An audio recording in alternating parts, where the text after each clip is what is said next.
It's a pleasure for me to be here and to have heard what Martin and Paul and Joe have had to say so far. I want to bring slightly the kind of government minister of 8.5 years standing in various different departments perspective to all of this, because I don't think any of us are active in public life, either as politicians, as MPs, as councillors, or any kind of aspect of public life, or active as trade unionists in order to sit in smoke-filled rooms deciding which motion goes to conference. I mean, that sometimes is the consequence of our activity. But we come into public life, I think all of us, in order to make a difference, either for the members, people in the factory that we realise need some collective oomph to get what they need to improve their lives, or from an ideological approach to trying to change society for the better. I mean, most of us are in politics to change society for the better. Those of us are in the Labour Party. That's why we've joined. That's what we want to do. And so you think, when you become an MP, okay, you've got the government, you think, right, well, we'll get in the government, we'll be able to implement some real changes, because that's what it's all about. That's why I joined the Labour Party in the first place. And Nye Bevan once said that socialism was a language of priorities. And he was right about that, because you can't ever do everything you want to do. You have to choose which order do you want to achieve these things in. And Nye Bevan decided he wanted to establish a health service. Good choice, Nye, wasn't it? I mean, there are loads of other things he could have done with the time and effort and money that he put into doing that. But we're glad he didn't, because obviously the health service is as valuable and wonderful now, 60 years on, as it was when he conceived of how to make Whitehall do that and how to implement it and introduce it. What a lesson in implementation the formation of the NHS is. I mean, now if we didn't have an NHS, and I was trying to, Obama's finding this out at the moment, if we didn't have an NHS and I was trying to persuade Whitehall that we should have one, they'd probably give me a 15 or 20-year implementation timetable. You know, whereas Nye, he got royal assent, then he said, well, here's the date next year when we're introducing it, and he did it. There's a lesson there somewhere, and there's a lesson about how ministers can lead. And there's also a lesson about the role that they have to play in making the permanent civil service do things. Now, I've been in a number of departments. I'm currently in the Ministry of Justice and the Government Equalities Office, but I've also been in DWP for 4 years as Minister for Disabled People, Deputy Minister for Pensions, I was Deputy Minister for Work, I ran Social Security benefit, civil rights for disabled people, work programmes and support for disabled people in work. I've been a year as a Junior Children's Minister in what was Department for Education and Skills. I've been a year and 6 weeks in the Northern Ireland office. When I was the Minister for Education, for Employment and Learning, for Culture, Arts, Leisure, Sport, Energy, Trade, Enterprise Investment. I was Keeper of the Records. Yeah, 1 or 2 other things I did over there for a year and 6 weeks. And now in MOJ, I'm the Prisons Minister at present, but I've run the courts, I've run the tribunal service, I've done criminal law, the whole of, all kinds of things.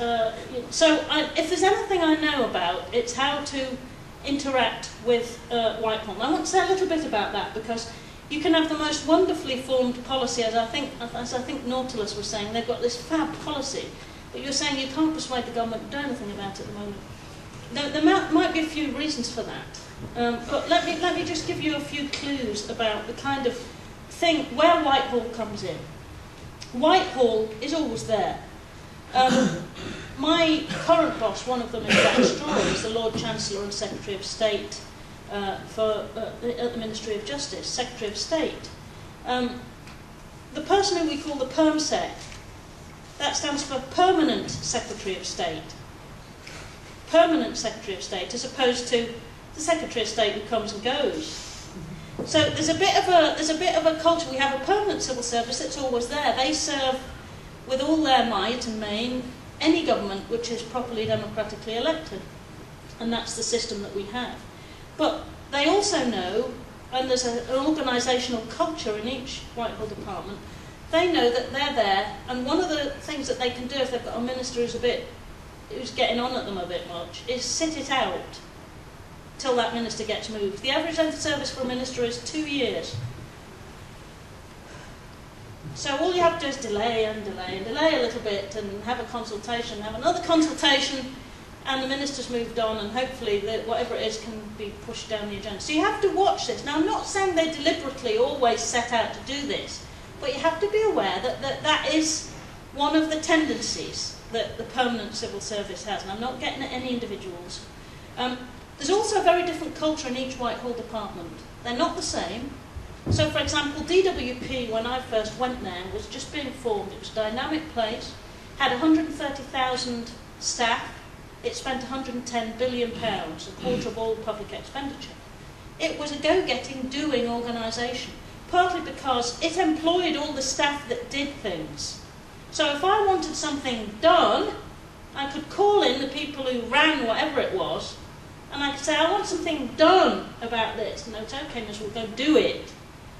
One of the things, that's what I hoped that they would say, and they usually did. When I moved to the Department for Education and Skills, they don't actually run the schools. They had a far fewer number of staff. They had a far different culture. And I was a junior children's minister. I wanted something done, so I called in the officials who were in charge of the policy area, and I'd say, I want something done about X. And they'd say, OK, Minister, well, if we work really hard, we can produce, within a year, a circular which we then send out to all the schools. And I'd say, no, I want something done. And they looked at me like I was speaking Mandarin Chinese. And I don't know if many of you will know this. Visit your local primary school. Go into the head teacher's office. They have this heavy-duty shelving.